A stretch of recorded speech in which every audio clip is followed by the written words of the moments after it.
Hello everyone, welcome to GoTarryn TV. This is Dr. T, PhD, the Prodigy of Sports Psychology, and I'm here welcoming you here for yet another episode. This is week number 7 in the data analysis of my research study from Grand Canyon University and also the Journal of Performance Psychology. And today we're going to be interviewing participant number 7 for you. And as you know, each week we've been going through the key strategic points, and as we reach the end, we're going to hit all 10 of them. But this being week number 7, the 7th key strategic point in my dissertation study focused on the methodology and design of this research study. So what does that mean? I've been talking about that a few weeks ago as we've been progressing through these different data analyses and just kind of looking and exploring through this phenomenon. And a couple of items that I've told you already up to this point, a couple of the different strategic key points included both the problem statement and the research questions. And that is exactly what guides the methodology and the design in this case, which were guided by a qualitative and descriptive design. So what do I mean by that? Well, first, starting with the methodology, I mentioned this, and a lot of you know that in a dissertation research study, you can go one of two options. You can go quantitative, or in my case, qualitative. And qualitative methodology focused on the how and why, which was very appropriate because, let's face it, this was a phenomenal study, and we wanted to focus on the description of the phenomenon, which basically was concentrating on the self-determination of millennials living here in Atlanta, Georgia, in reaching their personal training goals, and specifically focusing on their self-determination through self-determination theory. There's 3 subcomponents: autonomy, competence, and relatedness, which are all factored into the research questions. And again, that is addressed by the qualitative methodology of the study. And that brings it to which design was appropriate. We had about 5 of them to choose from in a qualitative study, and there's different explorations that it could have gone. I was advised by my research chair as well as my committee that a descriptive design would be most appropriate. And why? I mentioned we're giving you a full description of the holistic picture of this phenomenon. In my case, focusing on those millennials, what kind of self-determination factors, specifically through autonomy, competence, and relatedness, are guiding them to, for example, reach their personal training goals, whether it's losing weight, reducing body fat, and just overall optimizing their overall health and fitness with their personal trainer. And so with all of that said, it's a qualitative, descriptive design through the self-determination of millennials reaching the personal training goals. And again, we're reiterating the questions pertaining to autonomy, competence, and relatedness. So that's what brings us to, again, week number 7, participant number 7, as we interview that individual and ask them about their autonomy, competence, and relatedness, contributing to their self-determination, thereby reaching their personal training goals. So without any further ado, I'll bring them to you here shortly. And in the meantime, if you'd be so kind as to like this video, leave us a comment and share it with all of your friends and family out there. I hope you enjoy it. And again, here comes research participant number 7. Now, all right, we are recording now. And before we get going into the interview momentarily, I'd like to ask the participant I have on the Zoom call, can you hear me okay? Yes. Okay, perfect. And I just want to tell you, thank you so much for being able to do this and record with us on this study. You've been selected for this interview in the final sample because of the composite of the high self-determination scores in addition to the high goal attainment. So we're really excited to speak to you. And in this study, of course, we're examining how millennials describe self-determination as a contributor to realizing their current personal training goals. Length of the interview will go approximately 40 to 60 minutes. And these questions will be very open-ended, and how we'll share those results with you. When we finish the interview, I'll hit the stop record button, and then after that, I'll let you know how I'm going to send you the information on the study. I'm going to send you the audio file that we're recording right now, and I'm also going to send you the transcription. So that way, we like to do something called member checking. And what that is that you can take a look at the transcription as well as listen to the audio.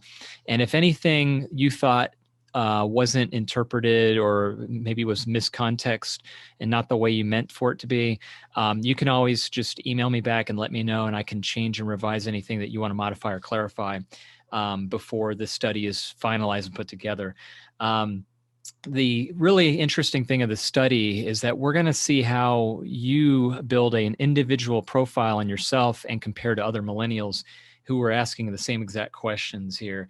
And again, we're tying in to see how self-determination contributes to realizing personal training goals for millennials.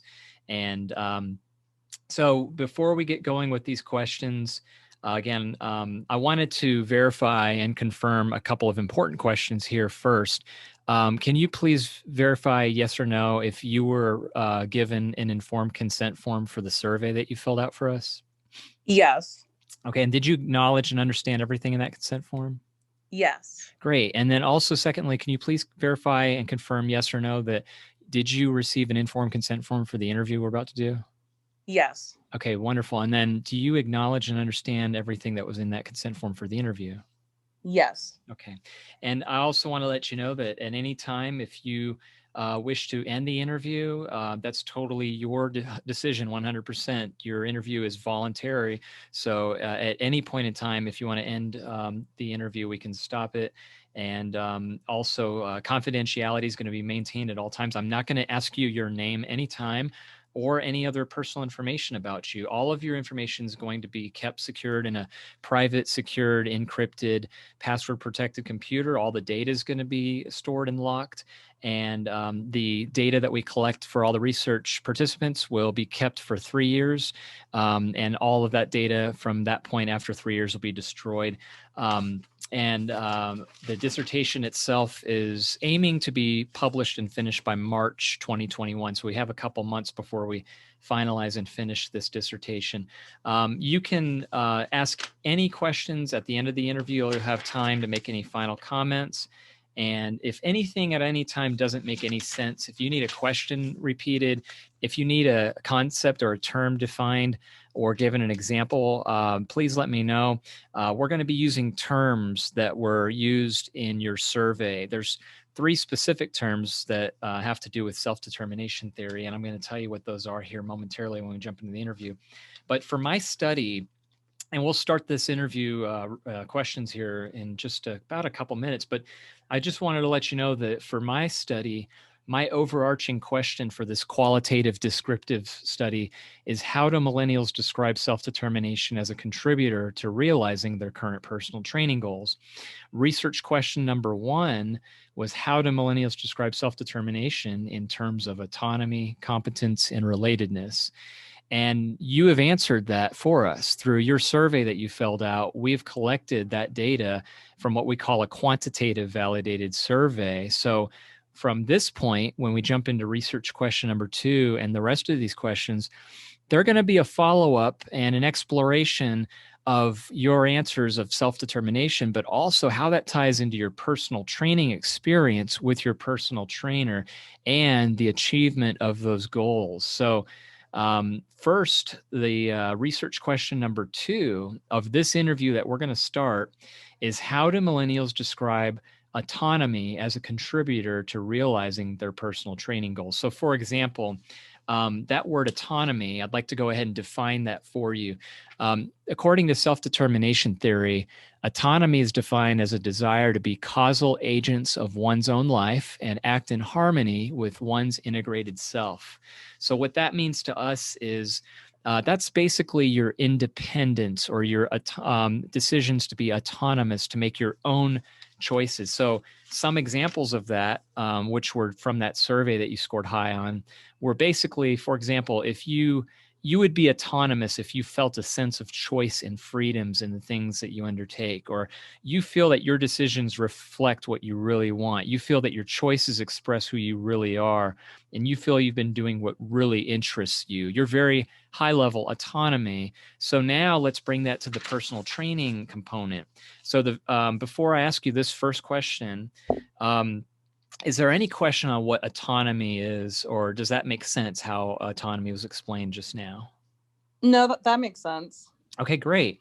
So my first interview question to you, participant, is can you please describe whether you had some degree of autonomy or to what degree your autonomy was in your personal training program, whether it was none at all, small, moderate, or large? What did that look like as far as your degree of autonomy in your personal training program? Well, I think with even just getting a personal trainer, I think that does speak something to realize I want to make a change in something. Mm-hmm. So I think that right there is kind of like saying I need to make a change and I'm going to do something to make a change. And then also working out with a personal trainer, that's someone assisting in my autonomy, getting whole with myself. So I would say it's pretty high autonomy level within working with a personal trainer. Good. Okay. And so you mentioned the word self. I noticed you said as a whole, and you mentioned also the word your own choice. And would you say then, can you describe for us what kind of empowerment that gave to you of making that autonomous choice and decision? It's kind of like just taking charge, taking control of what you want to change, just being very empowered. Mm-hmm. And again, that word change, how important was that for you that the personal trainer you hired understood and followed the direction of what you wanted and what your goals were? I guess it's pretty important because if they're not a good trainer, then I guess I wouldn't be losing much weight. But Mm-hmm. that's also part of that's also part of it as well. They could be the best trainer as well, but once the workouts are done once a week, that still relies on myself to carry on that discipline and determination. Mm-hmm. Mm-hmm. And is there an example you can share that you found that your personal trainer um, sensed that level of independence that you needed? So, for example, when you started with your personal trainer or during the process, was your trainer receptive to your idea that you wanted change and these decisions were very important to you? Yes. Mhm. And what did that look like? Is there an example of how the trainer listened to you and was in alignment with what your goals were? My trainer personally was just very motivating, and they were just very understanding of my goals, Hmm. basically. Hmm. Hmm. Good. And in terms of taking this into a personal training kind of realm of what we're looking at here, do you feel that your personal training program was a reflection of what your decisions were for you? Yes, 100%. Yeah, and can you kind of go into detail on that? If we talk about your own decisions and the reflection of who you are, and if someone who didn't know you and was being described to you as what your decisions were, and that was a reflection of you, what would that kind of look like using just a few words or a couple of sentences of what describes you in terms of goal attainment and personal training? Um, I I would have to say probably discipline. Discipline. Mm-hmm. Okay. And let me ask you this on the flip side. Was there ever a time where, can you give us some examples or an example of when you might have felt like you were having to feel like this personal training program was a chain of obligations? At any point, did that ever feel that way? Not really, just because there was just so much progress with the losing the weight that it just felt like a routine. Didn't really feel like an obligation, just kind of like, okay, like this is just a part of my daily or once a week. So it was just not really an obligation, but just a routine. Hmm. What about the interests that you have as they align to your personal training program? How would you say to what extent your personal training program matched your interests? Um I would say a good bit, because I do enjoy kickboxing, And my personal trainer did take that into account. So there was, a good bit of like incorporating that. Did you, on the flip side of that, did you ever feel as if you had felt any pressure of doing too many exercises or too much at any given points?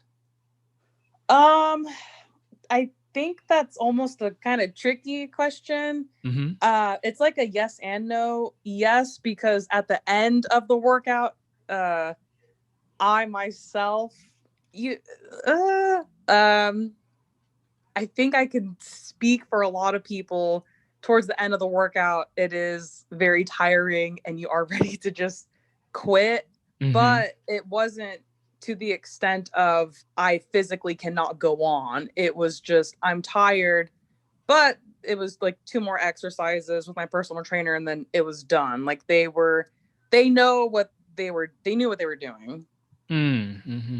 And how about this question? Did you ever feel at any time that you might have been forced to do any of the exercises or your workouts in anything that you were forced to do in your training regimen that you wouldn't have chosen to do if it was your own choice? I don't think necessarily that I wouldn't have chosen. It's just that I was unaware of the exercises. This is probably a hard question to answer too, but if you take into account your autonomy of when you first started compared to when you completed your personal training program, did that level of autonomy change at any point? Did it increase? Did it stay the same? And if so, what was the trainer's influence in terms of your own level of autonomy? I would say there was an increase just because with losing weight, I personally felt more self-confident and just like a better grip on my own life as just an individual.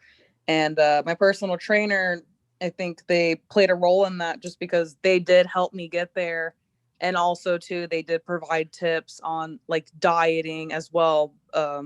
Just besides like exercising, like it's more than just exercise. So they did play a role in that. And how important is that for a personal trainer to allow you to keep control and have some independence and direction of the workout? Is that greatly important? Is that moderately important? Is it not necessarily important for that trainer to provide you that? I for myself, I don't mind if they feel that this is an exercise that's good for me and I'm not physically harming myself, then that's totally fine.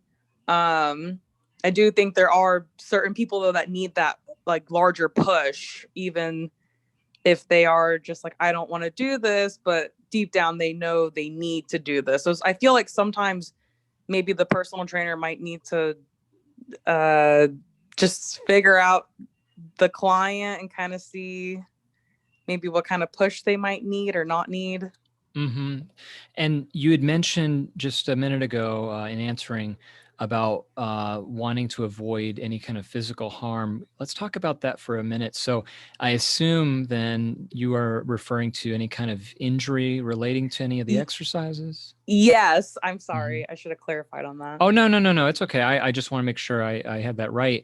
And so with any type of injury prevention and what you're talking about now with avoiding physical harm, can you kind of go into that and just talk about that as your own sense of need? If you're working with a personal trainer, be it the trainer you've been working with or anyone, where does that fall into a list of priorities? Kind of describe that for us, please, when we're focusing on wanting to ensure that you don't get hurt. So to me, that is a huge priority, only because I am a disabled Marine Corps veteran. So I do have injuries already that are, yes, I can't think of the word I want to say right now, but they hinder some exercises that I would like to do. But yes, so my personal trainer, I'm lucky enough that they will instruct for me how to do it, how to do the exercise before we do a new exercise if I'm not aware of it, just to ensure that I'm not doing it wrong and I like hurt myself or something like that. So that to me is a big thing. Good, good. Okay. Let me ask you this. Going back to autonomous motivation, would you say that when you are autonomously motivated, meaning you're more internally motivated, you have more intrinsic motivation, is that more effective? And do you perform better at your personal training regiment rather than not being autonomously motivated and just being told what to do by the trainer? I think probably being more self-motivated is a better payoff than um my personal trainer or anyone being motivated for me. Mm-hmm. Mm-hmm. And can you kind of describe that a little further? Like, why would you feel that way? And, just go into a little bit more detail. Again, you can use yourself hypothetically or anyone saying that one person who is autonomously motivated, self-motivated, would perform better in their personal training program rather than being told by the trainer what to do. What are some of the distinctions there that we're looking at? I just think if I personally am motivated and actually wanting to work out with my personal trainer, then I feel like there's better long-term results than not being self-motivated and just having my personal trainer motivated for me, Mm-hmm. because my personal trainer is always very motivating. So if I'm motivated and they're motivated, it's a really good thing. But if I'm not motivated, I think long term that's not going to be beneficial for anyone. Mm-hmm. Mm-hmm. And let me ask you this before we move on from autonomy. Um, we've really dissected your level of autonomy. We've looked at how that is in your personal training program. You've described it very well. Now, let me ask this question as it relates to autonomy. Um, can you please describe how successful were you in achieving your personal training goals thanks to your level of autonomy? I was actually very successful. I lost a good bit of weight with eating right, working out once a week with my personal trainer, working out the rest of the week on my own due to that self motivation and the Mm-hmm. motivation from them. So I was able to lose about 23 pounds so far with my personal trainer. Mm-hmm. Great. Very good. Okay. I'm going to now move on to the second of three components that are in self-determination theory. Please hold on to that autonomy word in the back of your head because we're going to go back to that later towards the end of the interview. But let's explore now the second component known as competence. I'm going to define competence before I ask the question, though. Self-determination theory gives the definition of competence as seeking to control the outcome and experience mastery. In other words, mastering a skill, maybe in this case, improving your performance or mastering a personal training exercise routine or exercise. And so research question number 3 is, how do millennials describe competence as a contributor to realizing their personal training goals? And in terms of competence, what we're looking at is, for example, from the survey, a highly a highly competent individual would feel confident of doing things well, feeling capable of what they do, feeling competent in achieving their goals, and maybe feeling successful in completing tough or difficult tasks. So when we bring this to personal training, we're going to ask how that ties in. And that brings me to my next question. Before I ask that, do you understand competence of how we're looking to define that? Yes. Okay, great. So here's the question then, as we tie that in. First question on competence. Can you please describe whether you had some degree of competence or to what degree your competence was in your personal training program, be it none at all, small, moderate, large? What did competence, your level of it, look like in your personal training program? So I would say overall very high. It was just with my personal trainer, if I didn't understand or know a certain exercise and if it Mm-hmm. was new to me, after Mm-hmm. they had showed it to me and explained it to me and I understood like posture and everything about it, then the competence went back up. But otherwise it was mainly just very high the entire time. Mm-hmm. And for you, why was that important for the trainer to, like you just mentioned, check out posture and critique your form? What was it about your trainer's level of competency as well? And ensuring that you felt both competent and confident in performing the exercise as well. Why would that be something important to you? Just because I don't want to be doing an exercise, excuse me, over and over and over again, and then come to find out later I've been doing it wrong the whole time, and I'm injuring myself or just not even getting the right workout, working Mm-hmm. out the right muscle groups that I'm supposed to be working out. Mm-hmm. And to what level did you feel capable of what you were doing in your personal training program? I felt very, very capable. Hmm. And can you give us some examples or illustrate how that capability and your confidence level was in any of the exercises? Were there times when you could see that and visualize that your capabilities were improving? What did that look like? Oh yes, absolutely. There were a few exercises. I can't think of them right now off the top of my head, but there were a few where they were brand new to me and I had absolutely no idea what my personal trainer was talking about. But Mm-hmm. he did it and Mm-hmm. then I did it. And, my personal trainer told me, like, oh, like you need to move a little this way or do that way just to get into the right posture. And then after repeatedly doing it so many times, then, I was very confident once they said, okay, like we're going to do this next. I was already getting into the next position because I already knew what we were doing. And kind of staying on that track for a second, let me ask you a follow up to that specifically. How would you say you felt in terms of being able to successfully complete specifically very difficult tasks? Oh, super, super confident, very self powering, motivating, accomplished. Mm-hmm. Mm-hmm. And that's good. On the flip side of that question, can you tell us if there was ever a time where you might have felt like you were a failure or you had failed because of any mistakes that you made during the workout regimen or personal training program?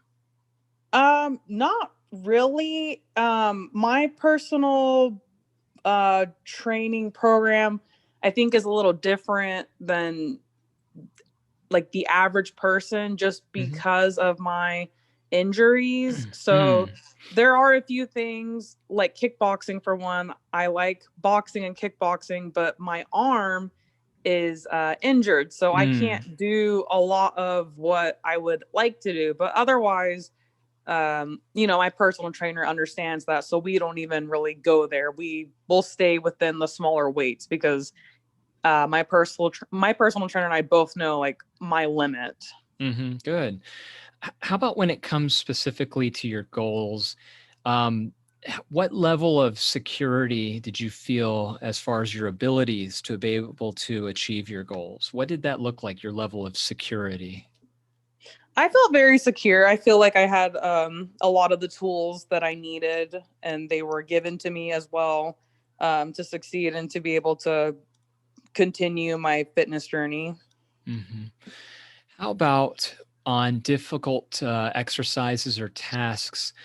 If there was ever any unexpected positive feedback that you got on doing something very well because you were demonstrating the exercise proficiently, how did that impact your need for competence, if that ever happened? Is there any time that that ever happened where you got unexpected positive feedback because you might have been surprised and that increased your intrinsic motivation? Yeah, it definitely is kind of like a second wind. Mm.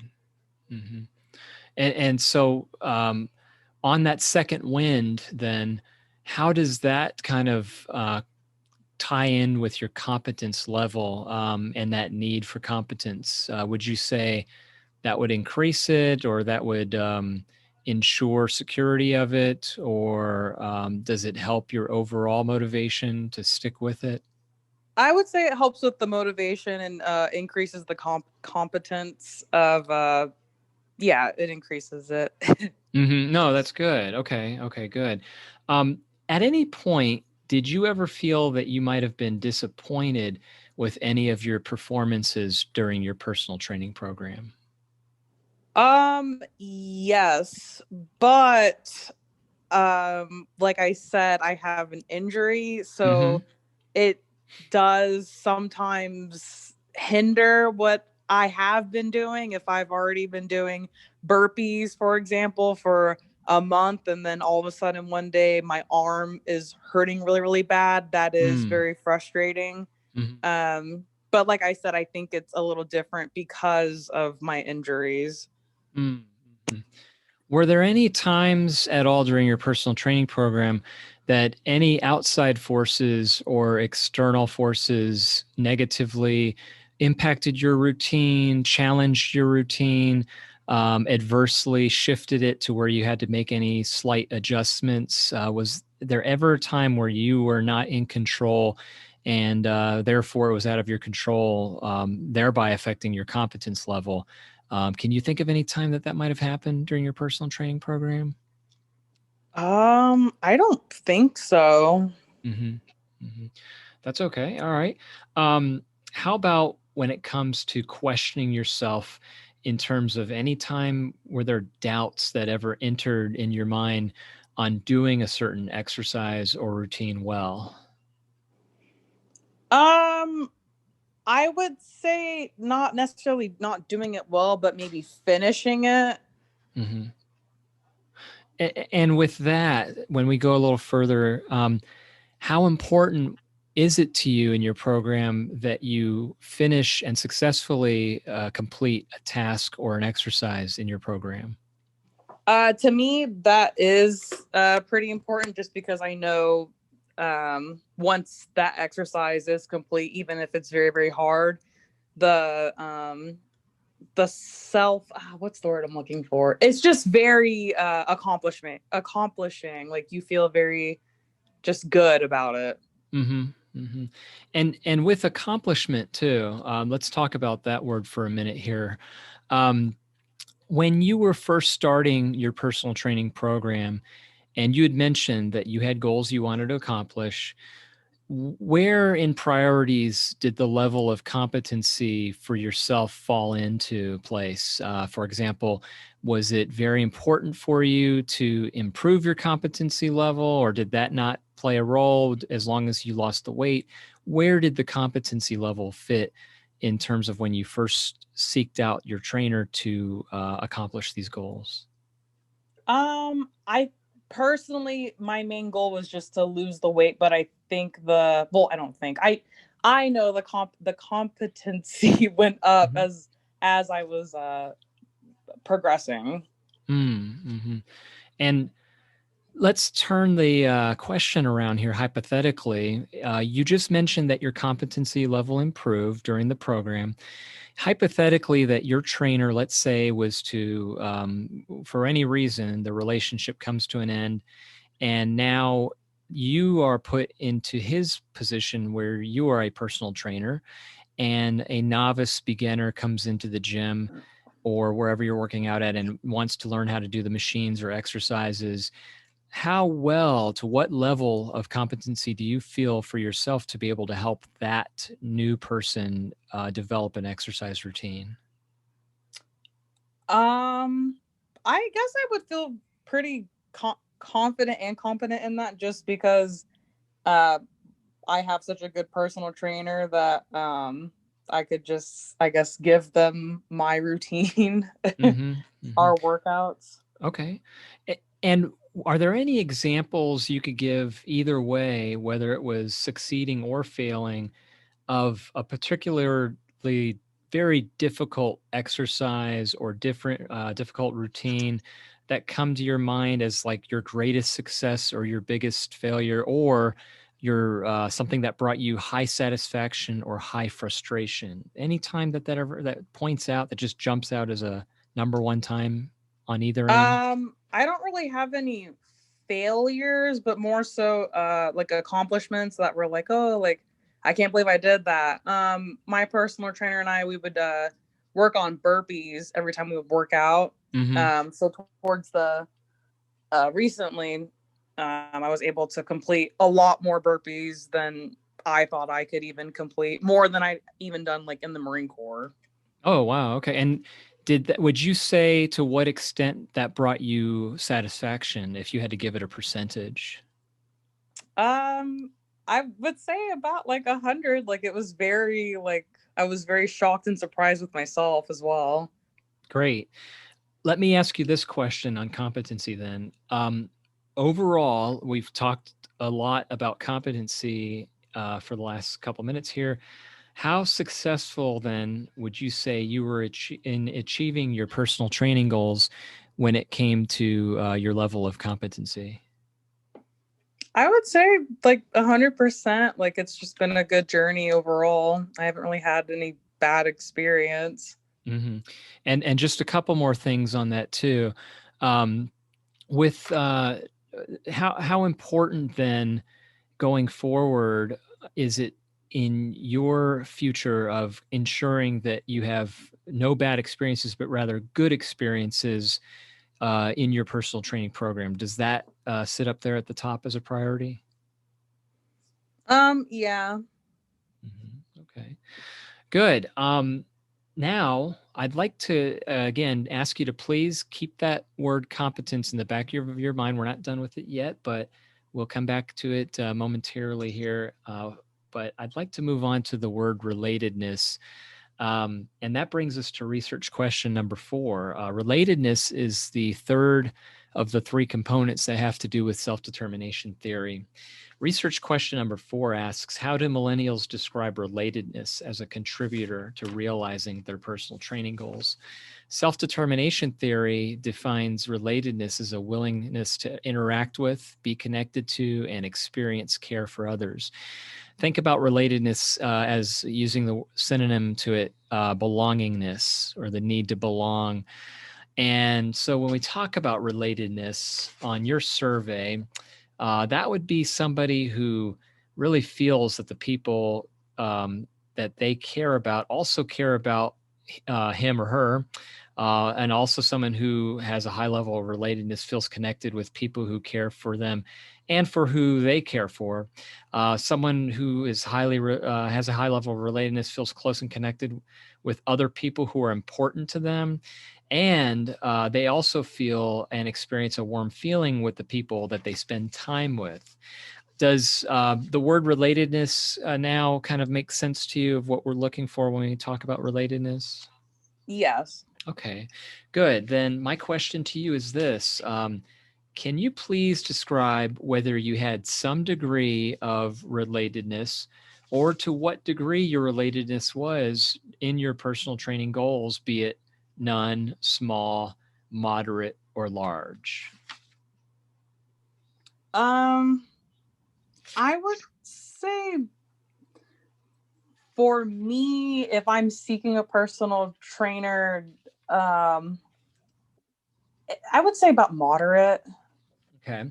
And can you please give us an example of the relatedness you had with your trainer in the personal training process? How did you relate to each other? They were just very just kind and understanding, and just a good personality overall. And you can tell that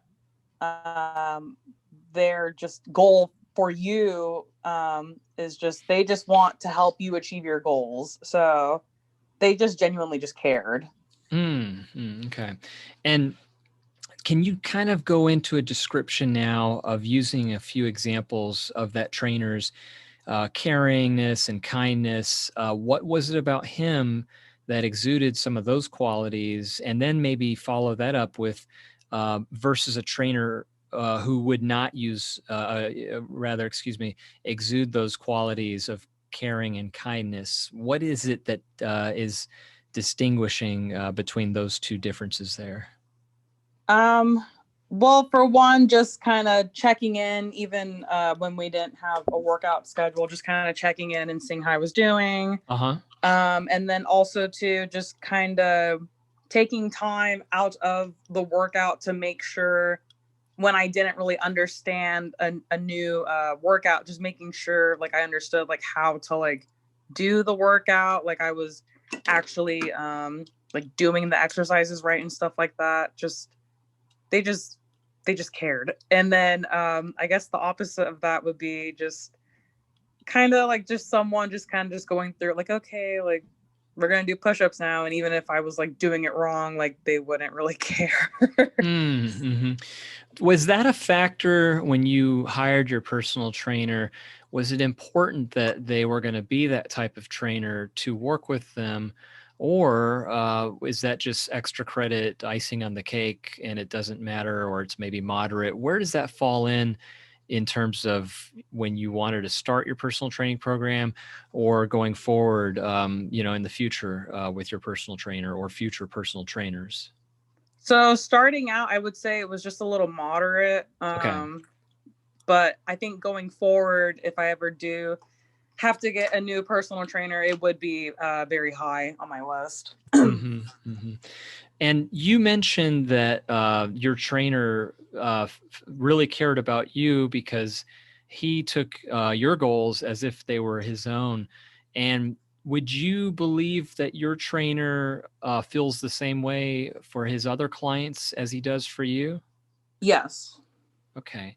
And so your connection to the trainer and you're caring for him and vice versa. What is that? You've kind of talked about this. Let's just explore this a little more further in detail. What does that connection look like if somebody was a third party looking in and seeing you and your trainer and they saw a connection? What are some words that jump out immediately just off the top of your head or a couple sentences that would define that connection?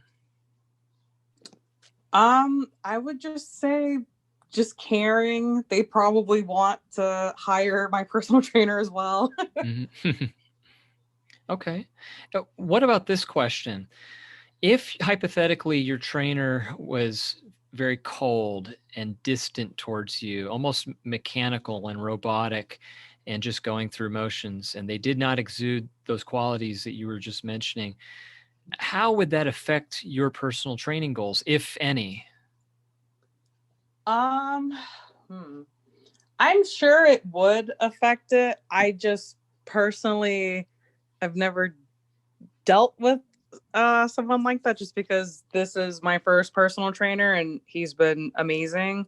But I could imagine possibly I probably physically wouldn't feel too good if they weren't running through, taking time out of their day to kind of make a certain routine for me that's like specialized and catered towards me. So it probably wouldn't be a long lasting relationship because I'd probably end up hurt or something Mm. working out. Mm-hmm. Mm-hmm. How so overall then, how important was time spent during your personal trainer to be that of a close, warm experience? How much time was spent? No, I'm sorry. Let me repeat. How important was time spent with your personal trainer to be a close, warm experience? So, in other words, that time you spent with the trainer, how important was that to you?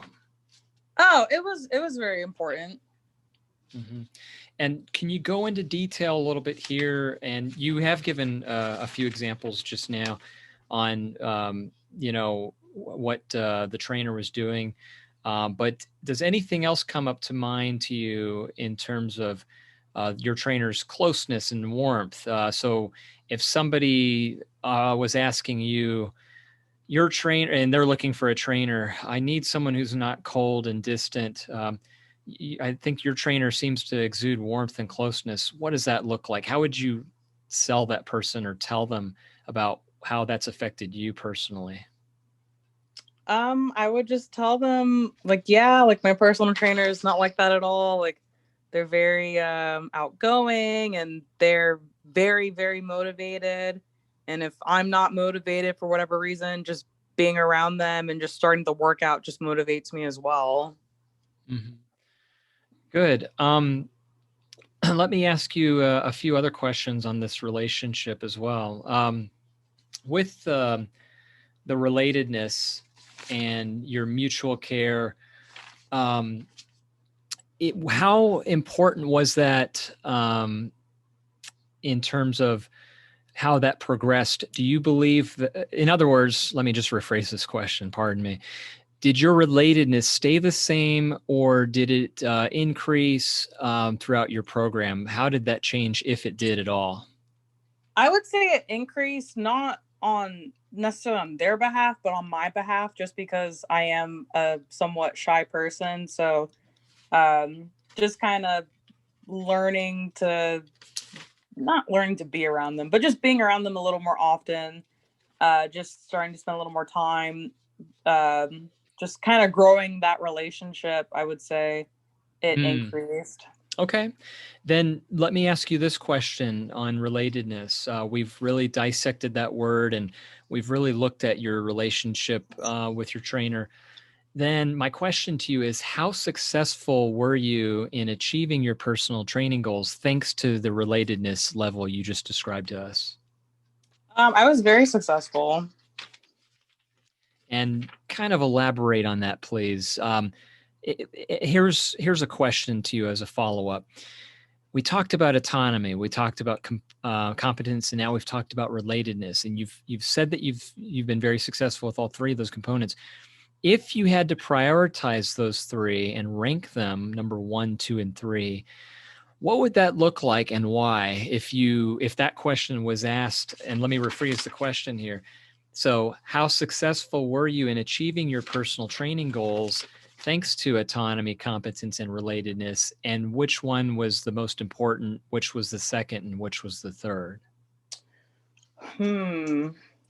Okay. So think I think at the end of the day, it is autonomy.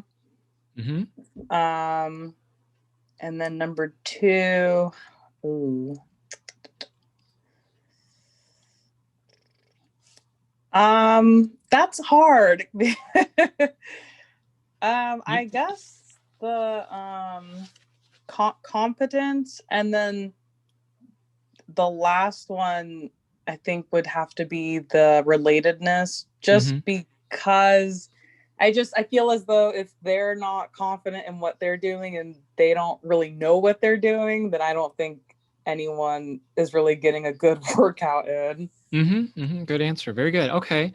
That is going to conclude the questions related to those research questions. I'd like to now go on and ask you this question as it pertains to other generations.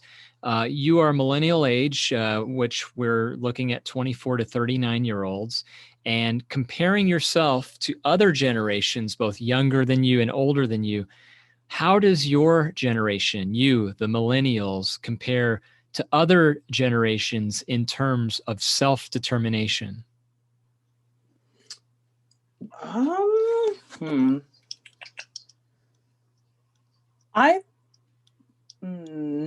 I think we're pretty self-determined. I think there's a lot of millennials who want a certain type of change and they try and take that action or seek ways to take that action. Mm-hmm. Mm-hmm. And would you say, if you were compared to, let's just compare your generation, the millennials, to the baby boomers, those individuals older than yourself, would you say then millennials' self-determination might be higher overall, or might it be equal or lower? How would you guess if you had to just take a stab at answering that one? I would say equal. Okay. Okay. And just to tie in that question a little further, into more detail, what about, let's say, autonomy, competence, relatedness? How does your generation, millennials, compare to individuals younger than you, who I believe they're called Generation Z, who were born after the millennials, the younger folks? How does that look like? Would you say higher self-determination, equal, lower self-determination, and why? Um, hmm, I might have to say lower, but I'm honestly not a little too sure on that one. Okay. Mm, or maybe about the same. Okay. Okay. Good. That concludes the interview questions that I have. And I'd like to now move on to just confirming some demographic information with you before we move on to any questions that you might have. Can you please confirm 24 years old female? Yes. And to the answer of how long have you been working out with your personal trainer? 6 months to a year? Yes. And on average, how many times do you work out with your personal trainer? Once a week? Yes. Okay. At the beginning of your program, a body fat percentage, I'm sorry, let me repeat that. At the beginning of your program, how much body fat percentage you lost during your program? Beginning, we have 33%, ending 29% with a total net loss of 4%. Yes. Good. And then finally, how much body weight did you lose during your personal training program? Beginning 210 pounds, ending 187 pounds, total loss of 23 pounds? Yes. Excellent. Very good. Very, very good. And again, congratulations on that. Well done. I want to thank you very much for answering all of the questions very clearly and just in a great way. You did so well. I want to now turn it over to you. Do you have any other comments you'd like to make or any questions you have of the interview? No, I don't. Okay. Well, again, before I let you go, I'm going to hit the stop record button here momentarily. I do want to reiterate to you and tell you that you will get a copy of the audio interview we just conducted. You will also get the audio transcript. I'd like you to please, if you have time, check that for us. Just let me know if everything seemed accurate and was said the way that you meant it to say, and that the context is correct. And if there was anything taken out or needs to be changed or edited or modified, just please let me know. By all means, we have plenty of time for you to get back to me so I can make any revisions or necessary changes. I'm going to, again, I'm going to make sure that I give you a follow-up and let you know what the final dissertation looks like and present that to you so you can see how you compare with other millennials that have taken this study. And I'm really excited to share it with you. It's a qualitative descriptive study, unique of its kind. And again, your time was so much appreciative, and we just find your input very, very valuable. Thank you.